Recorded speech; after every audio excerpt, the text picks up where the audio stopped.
Welcome to my channel Nora kitchen. నేనైతే కందిబ్యాళ్ళు వేసి పప్పు చేస్తున్నాను. చాలా టేస్టీగా ఉంటుంది.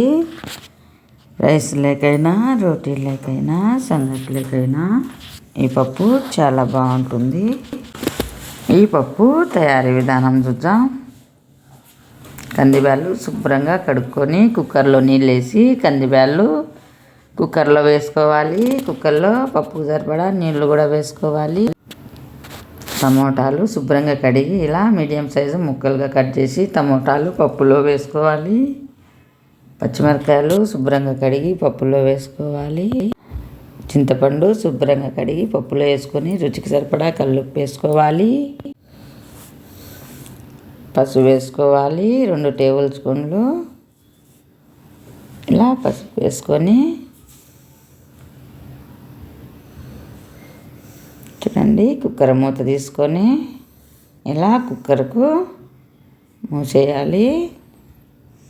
5 విజిల్లు తర్వాత ఇలా కుక్కర్ మూత ఓపెన్ చేసి చూడండి. నీళ్ళు పక్కకు పంపుకోవాలి. రసాన్ని వేడిగా ఉంది పప్పు చూడండి.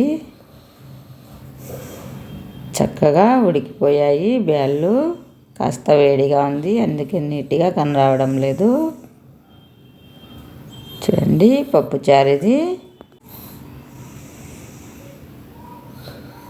ఇలా పప్పు చారు పక్కన పెట్టుకొని పప్పు మెత్తగా రుద్దుకోవాలి. ఇలా చక్కగా ఉడికిపోయాయి బ్యాళ్ళు, మెత్తగా మెదిగిపోతాయి రుద్దుకుంటే.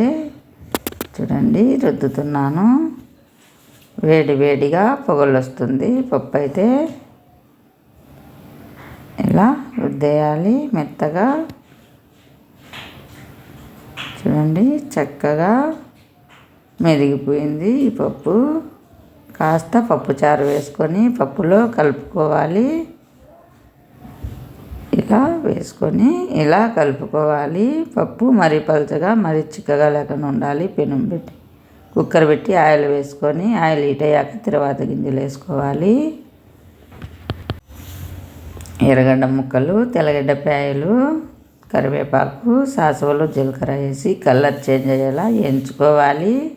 ఎర్రగడ్డలు, పాయలు కచ్చాపచ్చగా దంచి వేసుకోవాలి.